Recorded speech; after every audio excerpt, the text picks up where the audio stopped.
Go. Happy St. Patrick's Day, everybody. A&M here for our second podcast, episode 2. We're going to talk about St. Patrick's Day.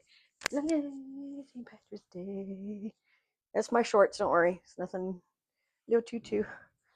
Got to get decked out for St. Patty's Day. Well, favorite holiday. we're gonna more talk about St. Patrick rather than St. Patrick's Day, because that is a long history. Mm-hmm. And St. Patrick is a very interesting person with a lot of controversy around him, believe it or not. So, do you have any questions, any ideas? Nope, I just know it's an Irish thing, which yay for the Irish. They celebrate it very heavily over in Ireland, and not just in Ireland, other places as well. So yeah, so I'm kind of wondering and a little concerned at the same time because I don't know what's going to happen. So we're going to see, and I don't know if you can hear, but we do have a cat that's in heat, so we have our noise canceling mics, so we'll see what happens. Yeah, she's a little bit of a screamer when she cannot be on one of our shoulders. Yes. Okay, so St. Patrick. So pretty much everyone knows St. Patrick's Day.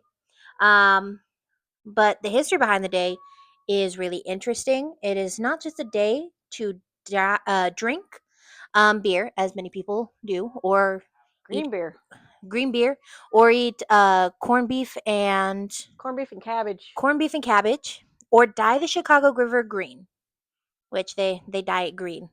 It's often seen as a day to celebrate being Irish and wear green.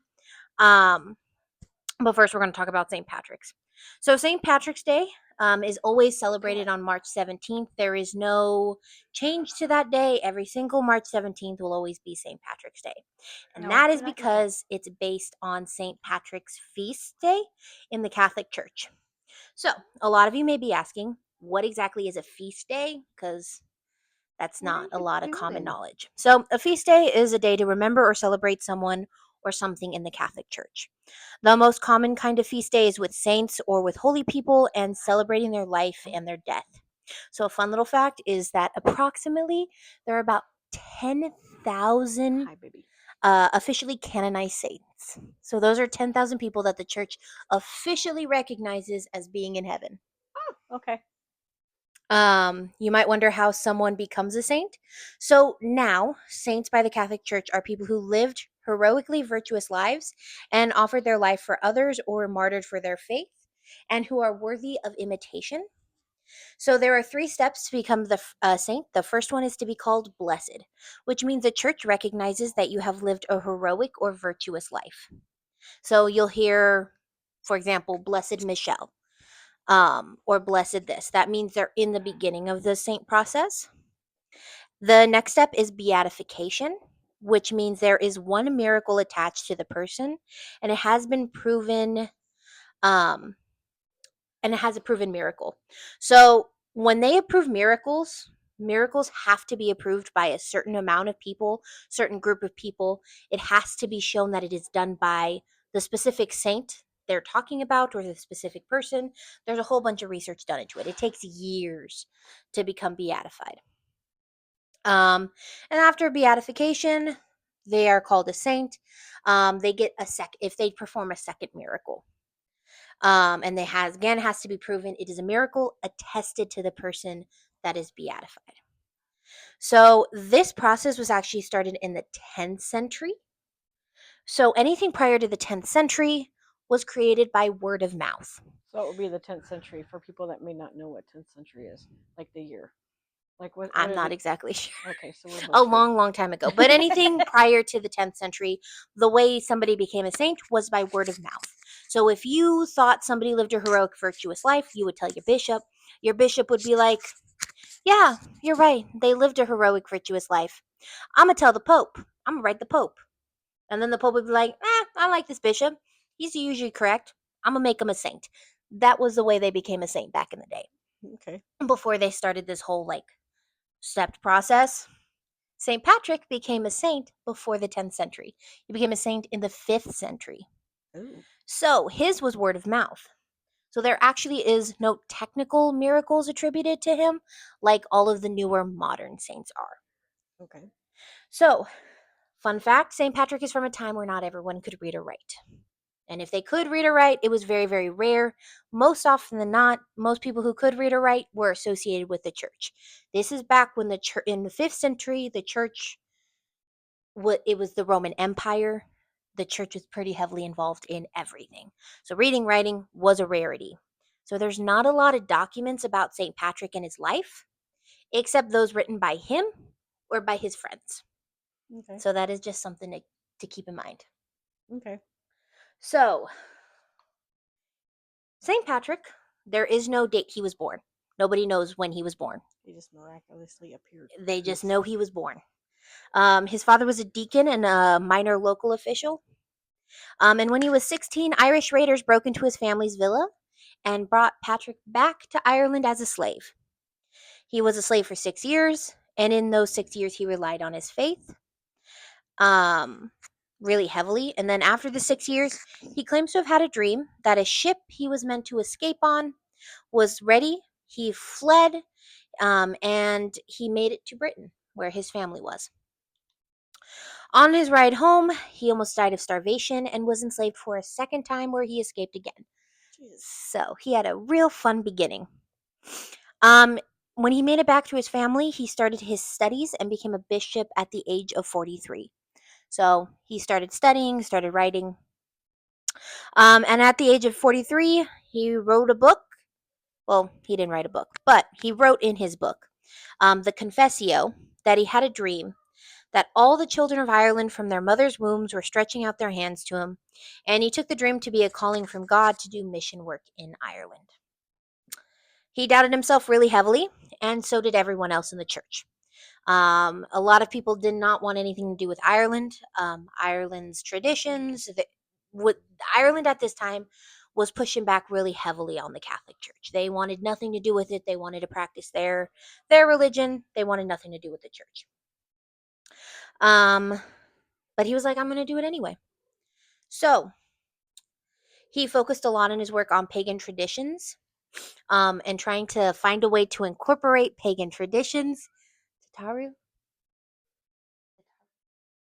Working on pagan traditions. And another thing he focused a lot on was keeping women pure. That was something he focused a lot on, and a lot of his writings were focused on that as well. Oh, okay. Um, he ordained a lot of priests and bishops. He suffered, of course, a lot of opposition from the pagans that lived there. And he was also criticized by the church, how he preached to the Irish. Um, he was called the first bishop in Ireland because he was the first one to really bring it to Ireland and to actually teach it. He did this by like the 3-leaf clover, the one we so commonly have associated with St. Patrick's Day. He did that as a way of teaching the Holy Trinity. Clovers were really famous in Ireland. They were associated with paganism in Ireland. So he was like the 3 leaves on the clover is the Father, Son, and the Holy Spirit. And so he was finding ways to teach Catholicism while also keeping tied to the pagan roots, which the Catholic Church didn't like. Catholic Church was very much heavily into keep the tradition the same. You don't try to change it, so it's easier to accept. Easier. New So, word of the of the day, week. folks.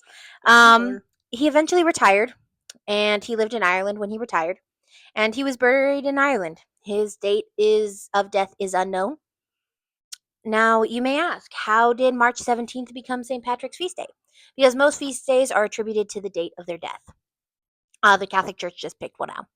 They're like, March 17th sounds good. And that sounds like a good one. It's also said that it's also tied to pagan holidays like Ostera, and I'll get to that. But let's talk about some of the miracles that are associated with him, because some of these are crazy. So, he is said to have raised 39 men from the grave, and the story claims that some of them had been dead for a while as well. Um, he is also said to have raised a horse from the dead. An actual quote is 30 and 3 dead men, some of whom had been many years buried, did this great reviver raise from the dead, as above we have more fully recorded. That is the only document we have on him raising the dead. We highly doubt he probably raised the dead. Yeah. but I know. that's some of the work we have on him. Another common thing that is associated with St. Patrick is he drove all of the snakes out of Ireland. It said that they all ran from him and jumped into the sea. Um, this is not true, mainly for the fact there was never any snakes in Ireland. There Okay. has never been any snakes in Ireland. They can't, because it's an island, there was never any way for them to get there. So this has led to a lot of belief that the driving of snakes meant the driving out of pagans, which also means the death of pagans, or essentially a cultural genocide. Hmm. Okay. It's a highly debated topic, especially those who study Irish traditions and cultures, because there's no evidence, there's no writing Hmm. about a cultural genocide, but there's also all this writing of him getting rid of the snakes. But again, nobody really could write. And also, this is the Catholic Church in the 5th century. We all know how the Catholic Church was in the old days. Yeah. Not bashing on the Catholic Church, raised Catholic, but there was a lot of death back in the day. A lot of killing. Yeah. A lot. Um, I can't say because I don't have all of the research on it, but based on the history of the church and the fact that so little could read or write, so they could not write that people were being murdered or it was a cultural genocide, we just kind of have to take a look at the evidence that we have been given before we can actually uh, look at that. It wouldn't surprise me if that was true. So one last fact is the church decided to put his feast day on March 17th because it was so close to Ostara, which is a pagan holiday for Hmm. celebrating of spring, which celebrates the start of spring. So how did we get to celebrate the way we do? It's because of the Irish. He is the patron saint of Ireland because he was so heavily associated with it. So they would celebrate his feast days, and eventually, because when all the Irish came to America, it became super, super popular in America. Um, and it became its own holiday. It became its own thing. As it came to America, as more people celebrated, people saw it as a day to drink, to relax. Um, a lot of unions were originally Irish, so the Plumbers Union in Chicago was the first one to dye the Chicago River green Nice. because they wanted to celebrate their patron saint. And the tradition has just continued. Um, Because all it is pretty much dye. It's not harming anything. It'll. yeah, and the dye actually takes 3 days to go away, Oh, so I it mean, stays green for like 3 days and then it just disappears. nothing happens. Um, but that's a little on St. Patrick. I know I Okay. probably rushed through that. That's all right. So while she was talking about Saint Patrick himself, I was actually. Why are you doing this? I'm on my tablet. Um, I looked up some traditions that they have for Saint Patty's Day. Okay, so obviously St. Patrick's Day, like she said, is a well-known thing over in Ireland. That's where it came from. That's where it originated from. Part of my ancestry is being Irish, so go Irish. I always correct people when they say Celtics. I know that there's a Celtics team, but I say Celtics. Get it right. That's how you say it. Do not judge me. That's how you say it.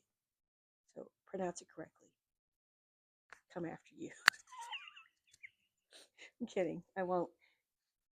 Maybe. She So will. pretty much Irish traditions. They go. They're based around tapestry, rich tapestry culture, including vibrant music and dance. You got folklore featuring leprechauns and their pot of gold, and then the little shillelagh, and they bring out the shenanigans. You got shamrocks, obviously, like she was talking about the three, and then you got the pubs. The pubs are going to be hit heavy, and the celebration of festivals like St. Patrick's Day and Bloomsday is one. So a deeper look at some of the key traditions. So you have folklore and symbols, which leprechauns, shamrocks. Leprechauns are mischievous figures that are staple of Irish folklore, often associated with luck and hidden treasure. So hence, you're never going to find it. So stop trying to look. Um, the shamrock three-leaf clover is a symbol of Ireland, associated also with St. Patrick's Day and good luck. I have a few things in my house right now. I've got some gnomes that are dressed up for St. Patty's Day. I myself always wear a t-shirt for St. Patty's Day plus my tutu. I do it at work and the hat. Um, I've been learning more and more about my ancestry for Ireland and for Irish. It's still learning a lot, still learning a little bit more about it. Celtic pagan festivals. Ireland has a rich history of Celtic pagan festivals. Let me say it just like that, including the precursor for Halloween, which is marked at the end of summer and beginning of the new year. Well, that's right. They don't go off the same New Year we do. No, they go off a different calendar year. So okay, The Celtic tradition goes off of a different holiday year. They go as the same years as us, but kind of like every culture seems to have their own calendar. mhm. They have their own, just kind of like the Chinese have their New Year, which is in like So their the New Year end is of different. January. Yeah. Okay, Um, makes sense because like it just that just gives you the hint of which marks the end of summer and beginning of the new year. So that is right there. Their New Year is probably September, October would be my guess. Would be their New Year if that's yeah, because let correct. me see the It doesn't give you like the date. It just tells you. yeah, including Samhain, the precursor to Halloween, which is marked. So Samhain, that's a real fun holiday. I love Samhain, because that's where you get the carving of pumpkins. Except back in the day, they didn't carve pumpkins; they carved turnips. I really recommend carving turnips. If you've never carved a turnip before, it is the funnest thing to do because it is the most difficult thing you can do in your life. They are so hard to carve, but you would carve Oh, they're turnips small. in Samhain. They're small. Yeah, they're small, so it's real difficult to carve them, but you carved them. And you also wore masks. And this was because, as much as I love the modern version of Irish folklore, where, yeah, the leprechauns are mischievous and there's the fairies and all that other stuff, in Irish traditional folklore, the fae folk and all of the other supernatural creatures that exist, they are absolutely terrifying. They are scary. It's often said that the Catholic Church did not have any depictions of demons they went to uh, until they went to Ireland and they saw these depictions of these creatures, of these monsters. I mean, one of the most famous versions that I remember really really vividly is there is a basically there is a fairy that it's a bad one. Basically, it's like a slug that goes inside your body and starts absorbing all the water in your body, and it will slowly kill you. The only way to get rid of it is to eat salt, a whole bunch of salt.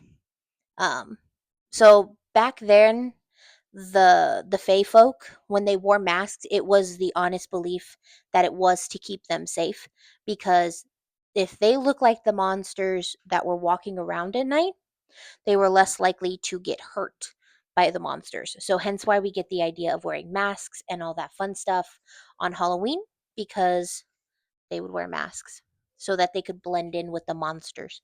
Oh, okay. Well, that would make some sense. Yeah. So then we have, I think it's pronounced Cryax, so don't shoot me.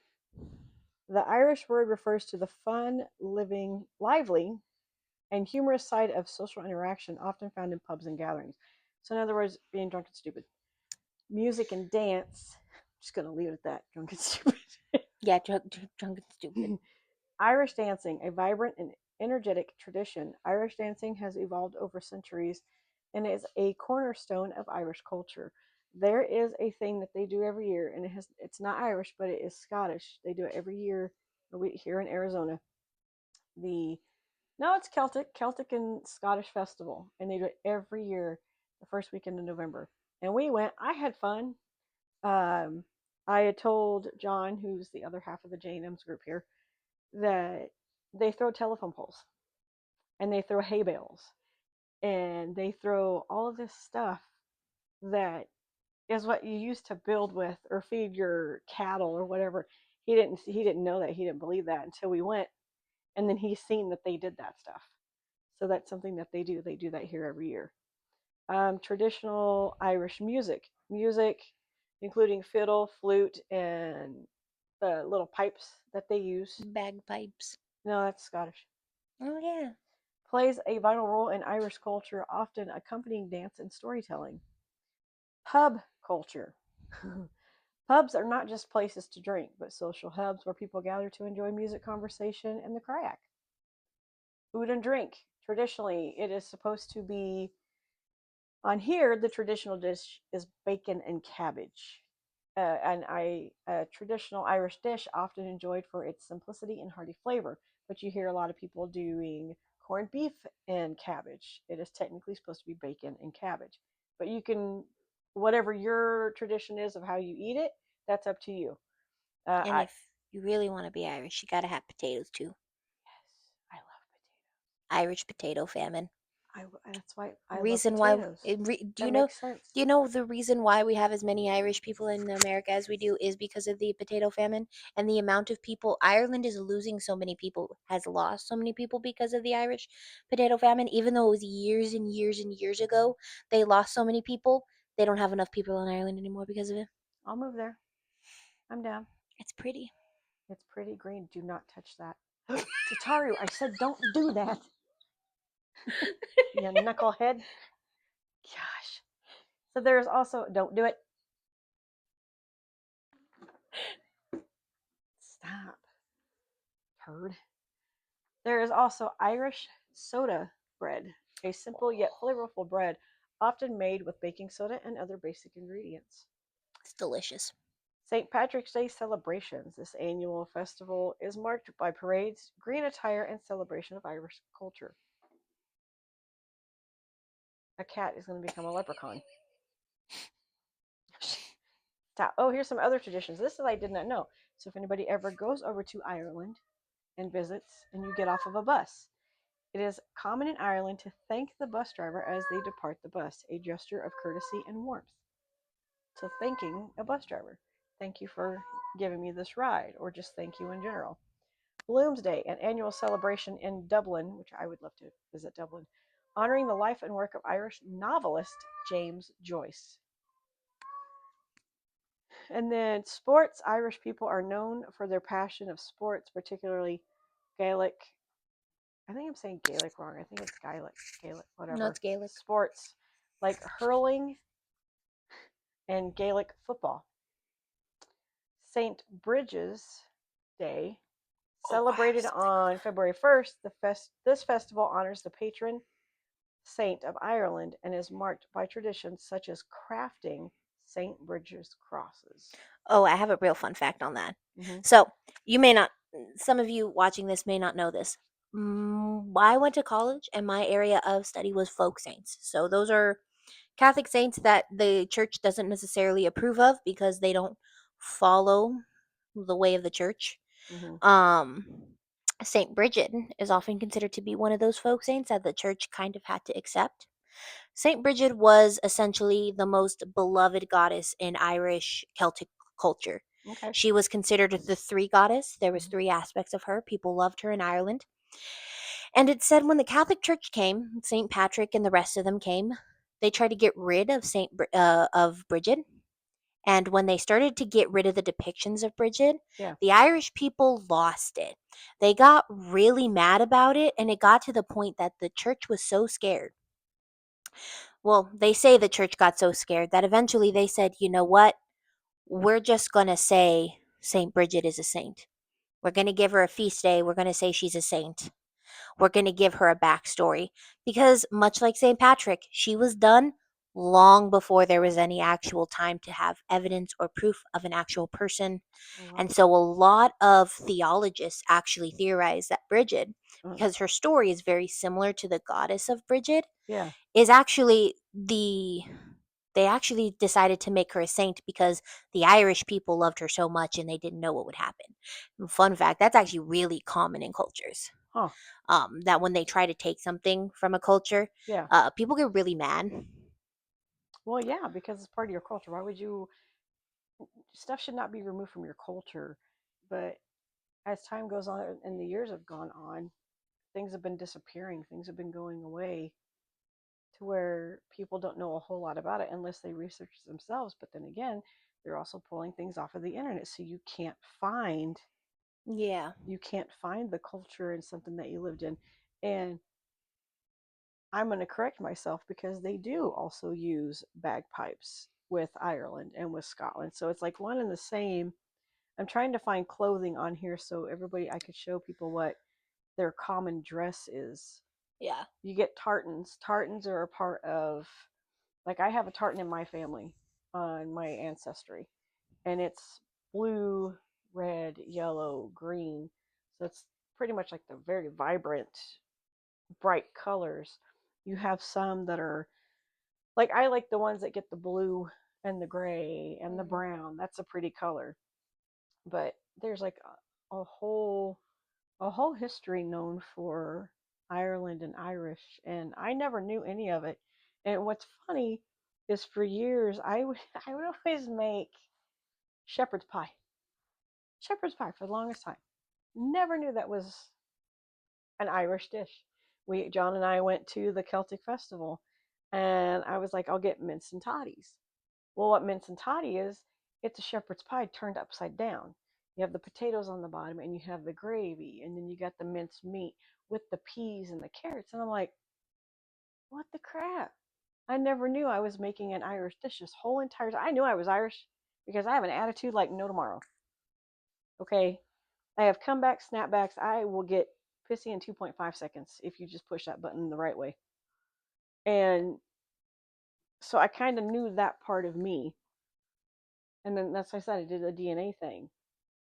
And then I've learned I have more, being Scandinavian, Viking, Scottish.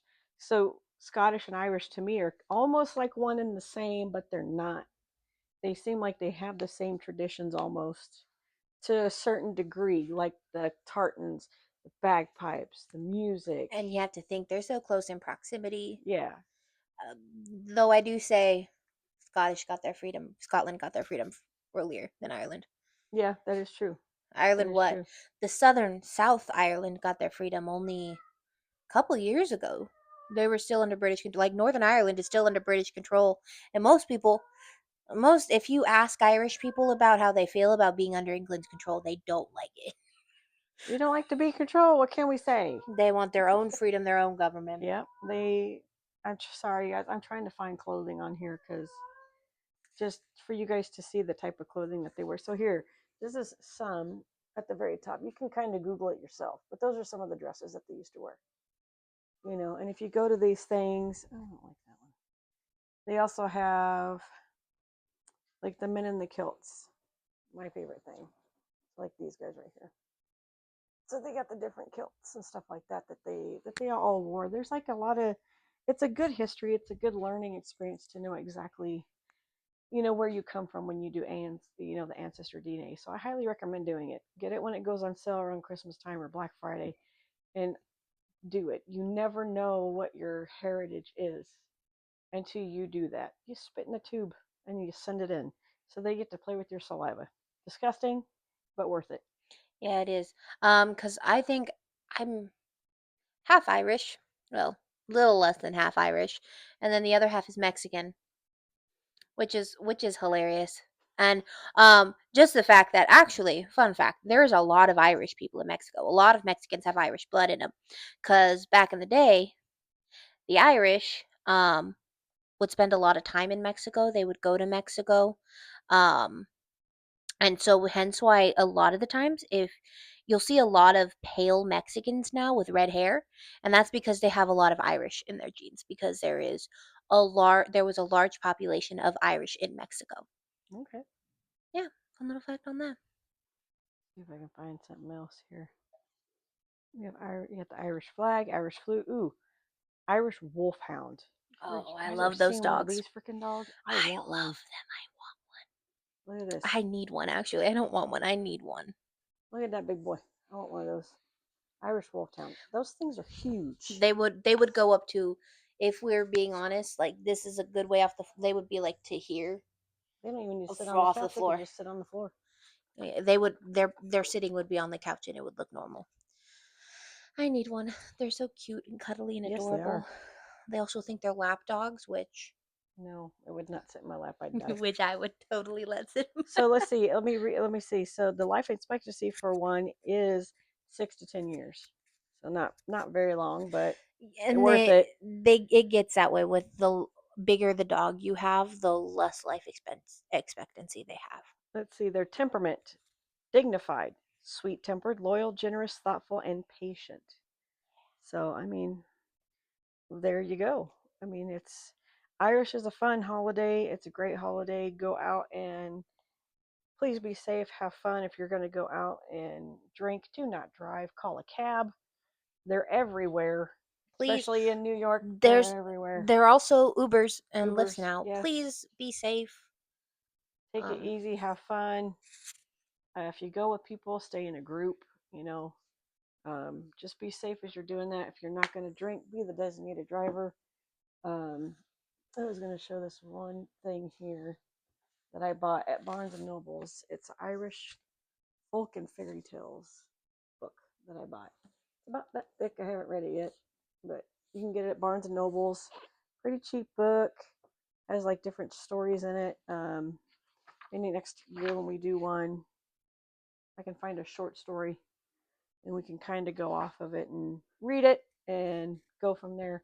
But yeah, please have fun. Go to Dutch Bros and get your free sticker if they yeah. have any more in your Em, little my uh, not so green drink anymore. the I think it's the Emerald Rebel or Emerald Lemonade. We haven't tried the mint shake yet.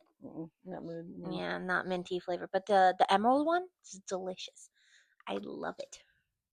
All right. Um, I have a question though. So I am debating about two topics tomorrow for next episode. It is either going to be on a serial killer Ooh. or it can be on another topic. I'm not exactly sure. So let me know if you want to hear about a serial killer next episode. I think so. You want to hear about a serial I killer? think we're gonna do a serial killer. Okay, we're going to talk We about a just don't serial want to killer. know which one yet. I got to But I find one can't that is know. not going to get me to go on a 3 hour long rant. Our minimum is 2 hours.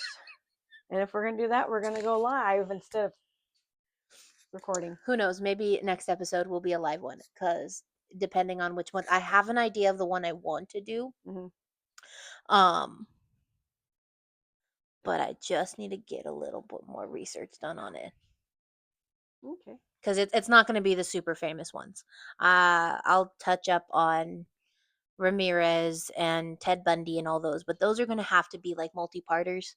Okay. Um, I think I'm going to do one with while they were. I probably no, I can't do Ed Gwynn. No, that would take too many parts. That's whew. Um, Maybe that might be a one that's a month that's a month definitely gonna session. take a month. Um, Month parters. yeah. So I will look into a serial killer, and do a topic on him. Maybe not even a serial killer. Maybe just a true crime. Oh, I know exactly which one I'm gonna do. I'm gonna do one based here in Arizona. It's gonna be a female too. Okay. The killer's a female? The killer is a female, Okay. and I think You haven't told me about it, have you? I think I have told you about it. But I probably forgot because it slept since then. Yeah, it is a really fun and hilarious case with a lot of twists and turns that to this day I heard a podcast on it. Shout out to Morbid. I love the podcast. Um and I have not been able to stop thinking about the killer Okay. because just a hoot and a holler. Okay. So now we know that we're going to do one about a serial killer next time. We'll see if it's going to be a 2 or 3 parter. I mean, if it is, that's okay. If it's going to be where it's going to be, where we need more time, then we'll do a live, just so that way we can get that way. If you guys have questions, comments, and all that fun jazz, we can get you guys involved in on it too. Yeah. So, like I said, our live 2 hour max. That's the window because I can't go any longer than that. My attention span pretty short.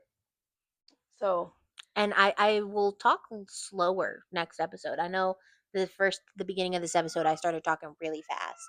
yeah, well, these are 30-minute segments or episodes, not segments, but episodes. But Yeah, so I we'll will get work there. on slowing down the speech, but try to get things as much as I can out. We're sorry, we just heard somebody pick up the The yelling cat. cat, and she goes, "Whoa!" She took off. All right, guys. So we will see you next Monday, which is going to be the 24th. So we have what, two more? 2 more episodes for this month, and then we will start in April. Continuously keep going. If we do well with the live, we may just go ahead and jump right into doing lives. Yeah. And You guys can ask questions. I'll try to do a little bit more research on like the topics we're doing, just so in case you guys have a question. mhm. Um, cause yeah, And anything that I may come up with or a topic I might think about doing, do research for myself and talk about it myself. Um, really, there's I don't get into the whole killer murder thing like Abby does, but I do like the holidays. I love October's my month. I'm gonna tell you that right now, my month. Okay, a lot of crap on that one. Um, Mostly gonna be about Edgar Allan Poe, but I'll find more. But I'm dubbing that month. So we will see you guys on the 24th next Monday. Again, it might be a live, so I don't know. I'll let you guys know on Facebook if it becomes I a wrote live. about 3 pages on St. Patrick. We're gonna see how long this can be. So Um, yeah, I gotta buy printer paper. Is what she's saying because we're yes, we're gonna gonna need it. need printer paper. So yep, we'll see what happens. But we will see you guys next week on Monday, same time, same channel. I'm thinking about trying to get a poster made for it to put back here so you guys can see it's not a blank wall. But we will do our best. That will come in time that we get that done. So have a great day. Please be safe because it is St. Patty's Day. Don't be idiots. Use Uber or Lyft or a friend or a family member if you need a ride home. If you're at somebody's place, give them your keys. Stay there. Don't try to drive. That's just more accidents waiting to happen. Okay? Mm-hmm. All right, guys. Love you all. Thanks for sitting with us and chatting. We will see you next week. Bye. Bye.